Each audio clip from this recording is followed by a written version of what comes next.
प्रधानमंत्री नरेंद्र मोदी आज वाराणसी के दौरे पर रवाना हो चुके हैं। सुबह 10:30 बजे प्रधानमंत्री वाराणसी पहुंच जाएंगे और आज पीएम मोदी वाराणसी के आईआईटी ग्राउंड में संबोधित भी करने वाले हैं। साथ ही 1500 करोड़ से ज्यादा की परियोजनाओं की वो शुरुआत करेंगे। पीएम मोदी 744 करोड़ की योजनाओं का लोकार्पण करेंगे। इसके अलावा वो करीब 839 करोड़ की योजनाओं का शिलान्यास भी करेंगे।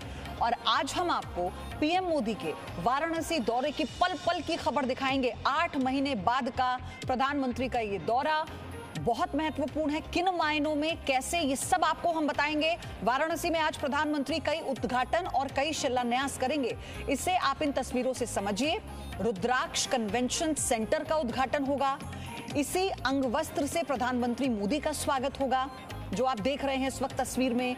इसी रुद्राक्ष के पौधे को लगाकर पीएम मोदी पर्यावरण पर संदेश देंगे। रोरो फेरी सर्विस की शुरुआत प्रधानमंत्री करेंगे। प्रधानमंत्री क्रूज बोट सेवा की शुरुआत भी करने वाले हैं। इसी के साथ आप देखिए, मल्टी लेवल 2 व्हीलर पार्किंग की भी शुरुआत आज प्रधानमंत्री करेंगे। यानी कई परियोजनाओं का शिलान्यास, उद्घाटन प्रधानमंत्री के आज के इस दौरे में वाराणसी के 8 महीने बाद होने जा रहा है। और क्या अपने क्षेत्र में प्रधानमंत्री आज जब मौजूद होंगे, एक बड़ा संदेश पूरे देश को क्या देंगे, सबकी निगाहें इस बात पर हैं, क्योंकि प्रधानमंत्री का आज संबोधन भी है।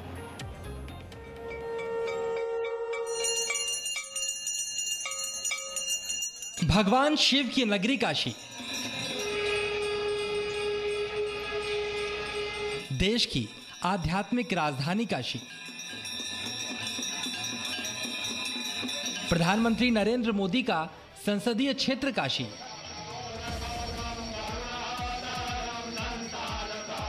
यूपी की सियासत में काफी महत्वपूर्ण हो चुकी काशी आज सज धज कर तैयार है। अपने सांसद और देश के प्रधानमंत्री नरेंद्र मोदी का स्वागत करने के लिए आज प्रधानमंत्री नरेंद्र मोदी काशी में कई विकास परियोजनाओं का शिलान्यास और लोकार्पण करेंगे। और इसके लिए काशी में प्रधानमंत्री के स्वागत के लिए खास तैयारियां की गई हैं। और मुख्यमंत्री योगी आदित्यनाथ ने देर रात खुद कार्यक्रम स्थल पर जाकर इन तैयारियों का निरीक्षण किया। प्रधानमंत्री के कार्यक्रमों में कोई कसर न रह जाए, इसलिए मुख्यमंत्री ने बीएचयू और रुद्राक्ष कन्वेंशन सेंटर में तैयारियों का जायजा लिया। चलिए अब हम आपको दिखाते हैं प्रधानमंत्री नरेंद्र मोदी का वाराणसी में किस तरह से स्वागत किया जाएगा। प्रधानमंत्री का स्वागत करने के लिए एक खास अंगवस्त्र भी तैयार किया गया है। इसके अलावा प्रधानमंत्री को भारत जापान मैत्री के प्रतीक रुद्राक्ष कन्वेंशन सेंटर के लोकार्पण के मौके पर रुद्राक्ष मॉडल भी भेंट किया जाएगा। स्थानीय शिल्पी मुमताज अली ने जरदोजी और रुद्राक्ष के दानों का अद्भुत प्रयोग करते हुए एक खास अंगवस्त्र बनाया है, जिसमें जरी से ही उकेरकर रुद्राक्ष लिखा गया है। इसी अंगवस्त्र से प्रधानमंत्री का स्वागत किया जाएगा। इस अंगवस्त्र को तैयार करने में मुमताज अली को 8 दिन का समय लगा। इसके अलावा प्रधानमंत्री के स्वागत में उनकी यात्रा से एक दिन पहले गंगा घाट की आरती में भी खास नजारा दिखाई दिया। आरती के दौरान प्रधानमंत्री नरेंद्र मोदी की फोटो को गंगा घाट पर रखा गया।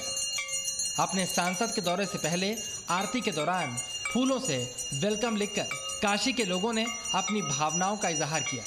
प्रधानमंत्री कई बार काशी में होने वाली गंगा आरती में हिस्सा ले चुके हैं और जब जब प्रधानमंत्री नरेंद्र मोदी काशी आते हैं, उनका गंगा आरती में ऐसे ही स्वागत किया जाता है।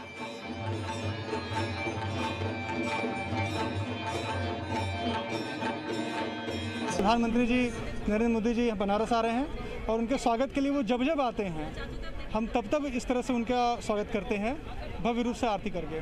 आरती में हमने उनका फोटो लगा करके माँ गंगा की आरती की है और उनके लिए शुभकामनाओं के लिए प्रार्थना किया है। कुल मिलाकर काशी प्रधानमंत्री नरेंद्र मोदी के स्वागत के लिए पूरी तरह से तैयार है। पीएम के दौरे को लेकर काशी में एक खास उत्साह भी देखा जा रहा है। तैयारियां पूरी हैं और अब बस उस वक्त का इंतजार है जब देश के प्रधानमंत्री अपने संसदीय क्षेत्र को करोड़ों की विकास परियोजनाओं की सौगात देने यहां पर पहुंचेंगे। विशाल पांडे, जी मीडिया, वाराणसी।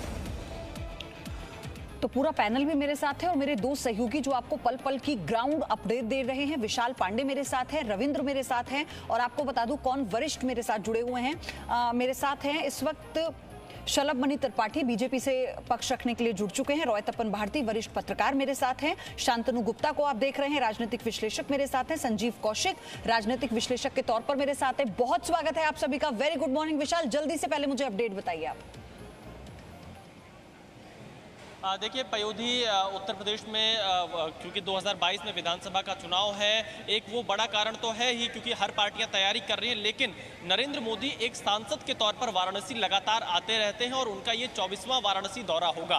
और कोविड की दूसरी लहर के बाद वो पहली बार वाराणसी आ रहे हैं, तो यहाँ पर लगभग 1500 करोड़ की लागत से कई परियोजनाओं का उद्घाटन व शिलान्यास करेंगे और उनका खास फोकस कोविड को लेकर रहेगा, क्योंकि जो तैयारियां सरकार की तरफ से पिछले कुछ महीनों में की गई हैं, ऑक्सीजन प्लांट का उद्घाटन करेंगे, कई कोरोना वॉरियर से संवाद करेंगे, प्रबुद्ध जनों से वाराणसी की मुलाकात करेंगे और अस्पताल, सड़क, शिक्षा, परिवहन, टूरिज्म, इस क्षेत्र को लेकर कई योजनाओं का उद्घाटन शिलान्यास प्रधानमंत्री के हाथों किया जाएगा। दूसरा जो सबसे बड़ी चीज है वो है रुद्राक्ष कन्वेंशन सेंटर, जो कि भारत और जापान की दोस्ती का सबसे बड़ा प्रतीक माना जाएगा। जापान के सहयोग से रुद्राक्ष कन्वेंशन सेंटर बनकर तैयार है। 2015 में इसका काम शुरू हुआ था, 6 साल में बनकर ये पूरी तरह से तैयार हो गया है। इसे आधुनिक जरूर बनाया गया है, लेकिन इसमें वाराणसी की संस्कृति की पूरी पहचान दी गई है। रुद्राक्ष नाम इसीलिए इसका रखा गया। और दूसरी तरफ पयोधी, क्योंकि देखिए 8 महीने बाद उत्तर प्रदेश में विधानसभा के चुनाव होने हैं और पूर्वांचल बीजेपी के लिए सबसे अहम है और इसीलिए यूपी दौरे की शुरुआत भी प्रधानमंत्री वाराणसी से कर रहे हैं। और हमें ये जानकारी मिल रही है कि अगले महीने वो फिर उत्तर प्रदेश आएंगे। पूर्वांचल एक्सप्रेसवे का उद्घाटन करना है, जेवर एयरपोर्ट का शिलान्यास करना है, बुंदेलखंड एक्सप्रेसवे का उद्घाटन करना है, गंगा एक्सप्रेसवे का शिलान्यास करना है। तो पीएम मोदी लगातार उत्तर प्रदेश अब आते रहेंगे और इस तरह की तमाम योजनाओं का लोकार्पण व शिलान्यास करते रहेंगे, ताकि पूर्वी यूपी की ये जो सियासत है 156 विधानसभा सीटों की, इस पर बीजेपी अपना अच्छा प्रभाव बनाकर रख सके। विशाल आप बने रहिए। रविंद्र, इतिहास तो गवाह रहा है ना कि जब हुंकार भरी है प्रधानमंत्री ने तो वाराणसी की धरती से भरी है। बिल्कुल, आप देखो पयोधी की 2014 में जब नरेंद्र मोदी गुजरात के सीएम वहां चुनाव लड़ने गए थे तो प्रधानमंत्री पद के उम्मीदवार थे, लेकिन बनारस के लोगों ने उनको जिताया और उस परिस्थिति में आपने देखा कि सब विपक्ष लगभग एकजुट था कि उनको किसी तरह से हराना है। और ये भरोसा था उन लोगों को, काशी के लोगों को, कि नरेंद्र मोदी जब प्रधानमंत्री बनेंगे तो काशी का विकास होगा, काशी की तस्वीर बदलेगी।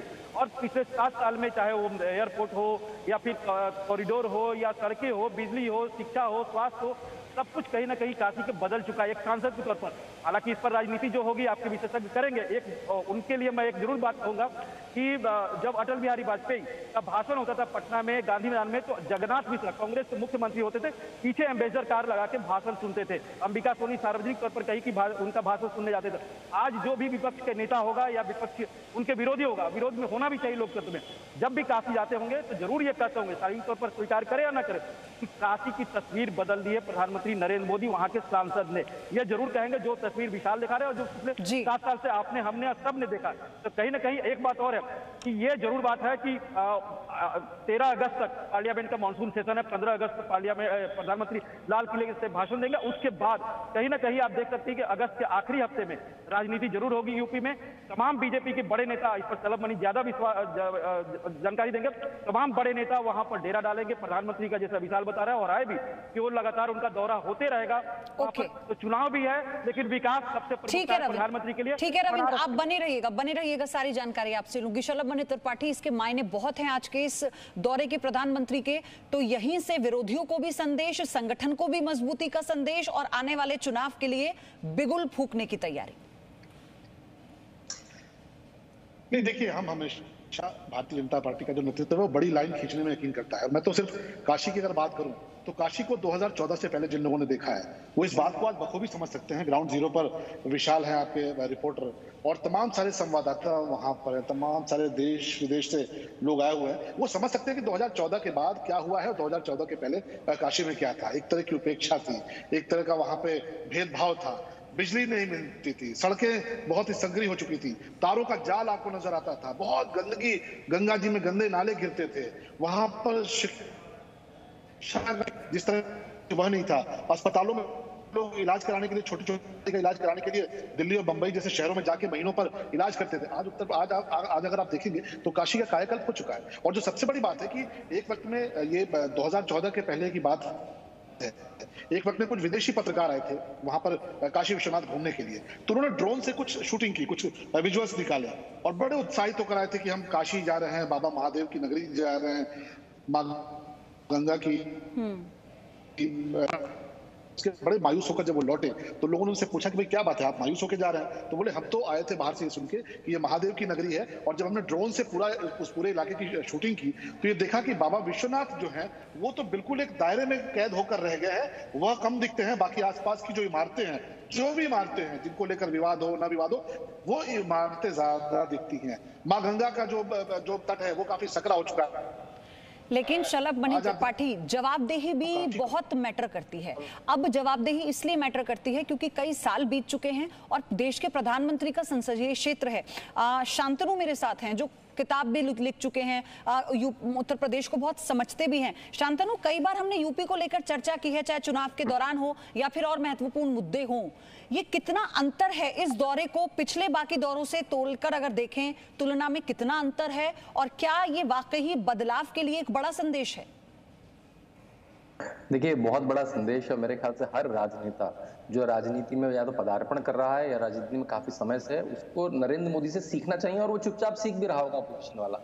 देखिए, आप मुझे बताइए पयोधी, ऐसा कौन सा प्रधानमंत्री है जो पहले प्रधानमंत्री रहे हो वो 24-25 बार अपनी कॉन्स्टिट्यूंसी जाते हो, और इतना कर्मठ प्रधानमंत्री जो विदेश की यात्रा से आता है, कैबिनेट मीटिंग लेता है, फिर कहीं क्षेत्र में चला जाता है, फिर वापस आके एक मीटिंग लेता है।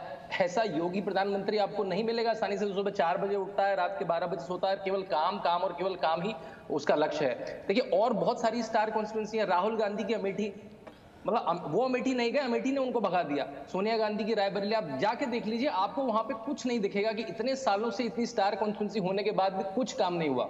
अखिलेश यादव आजमगढ़ 6 घंटे का रास्ता है, जाते नहीं है, कभी निकलते नहीं है अपने व्हाइट हाउस से, लखनऊ से, बल्कि अब पूर्वांचल एक्सप्रेस वे बनने जा रहा है, केवल वो 2.5 घंटे 3 घंटे में जा पाएंगे। तो देखिए, ये तो हर राजनेता को सीखना पड़ेगा कि ये कर्मठता की पराकाष्ठा है कि आप प्रधानमंत्री होते हुए भी अपने क्षेत्र में छोटी बड़ी योजना। आप उनका ट्विटर देखिए, कितने उत्साह से उन्होंने कम से कम 5 ट्वीट डाले हैं अपने पर्सनल हैंडल से। नरेंद्र मोदी ने जितनी स्कीम हम बात कर रहे हैं पिछले 1 घंटे से, उसके बारे में डिटेल में चित्रों के साथ, बजट के साथ डाला है कि मैं क्या क्या इनॉग्रेट करने जा रहा हूँ। जैसे कि एक छोटा नेता डाल रहा हो कि कितना उत्साहित है वो जाने के लिए। जितना उत्साहित वो अपनी अमेरिका की विजिट में रहते हैं, जितना उत्साहित वो संसद में अपने अभिभाषण में रहते हैं, जितना उत्साहित वो कोई सेंट्रल स्कीम लॉन्च करने में रहते हैं, उतना ही उत्साहित वो एक सांसद के रूप में काशी के विकास में लगे।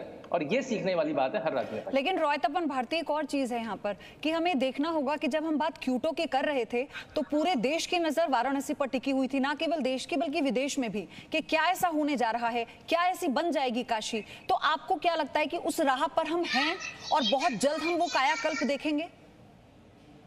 देखिए, प्रधानमंत्री के पास तो आइडिया तो है, ये कुछ लोग जो सियासी जो मतलब समझ रहे हैं वो उसका थोड़ा बहुत सियासी मतलब भी है कि यूपी में चुनाव होना है। लेकिन आप देखिए, जिस तरह से चीन में बिना प्रचार का सारी चीजें बनती हैं और अचानक जनता को पता चलता है कि ये तो बहुत बड़े सड़क का, हाईवे का या बहुत सारे प्रोजेक्ट का उद्घाटन होने जा रहा है। थोड़ा बहुत मुझे बनारस में भी ऐसा ही दिख रहा है कि शिलान्यास के समय हमें पता चलता है, 2 साल 3 साल तक हमें कोई फीडबैक नहीं मिलता है, अचानक पता चलता है कि विशाल रुद्राक्ष कन्वेंशन सेंटर तैयार हो गया, वहां पर एक ऐसा स्कूल तैयार हुआ है जिसमें लिफ्ट लगा हुआ है, एक आधुनिक स्कूल जिसके बारे में हम कल्पना नहीं कर सकते थे। सियासी मतलब है, मैं इनकार नहीं करता हूँ, सपा को नाराजगी हो सकती है, बसपा को नाराजगी हो सकती है, होना भी चाहिए, लेकिन उनके आने पर उपद्रव करना, परेशानियां पैदा करना कोई मतलब नहीं बनता है। अब देखिए काशी को इससे क्या लाभ होगा।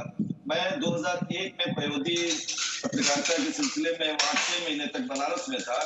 सड़कों पर हम अपनी कार से नहीं चल पाते थे, स्कूटर से भी चलने में दिक्कत जाती थी, पैदल हम चलते थे किसी तरह, और स्टेशन पहुंचने में जहां 2 किलोमीटर जाने में हमें आधे घंटे लग जाते थे, कई बार तो ट्रेन छूटने का खतरा पैदा होता था जी। अब वहां के लोग इतने खुश है कि ट्रेन जाना हो या बाबतपुर एयरपोर्ट जाना। लेकिन अब यहाँ से हमें ये भी देखना होगा ना कि जिस विकास की हम बात कर रहे हैं, जिस बदलाव की बात कर रहे हैं, जो बदलाव आ चुका है, क्या वही बदलाव एक बार फिर से वाराणसी से होता हुआ ही जीत की बयार लेकर आएगा बीजेपी के लिए या प्रधानमंत्री मोदी के लिए? अब यहाँ से ये देखने वाली बात है। Presenting B News app available on Google Play and App Store. Download it now.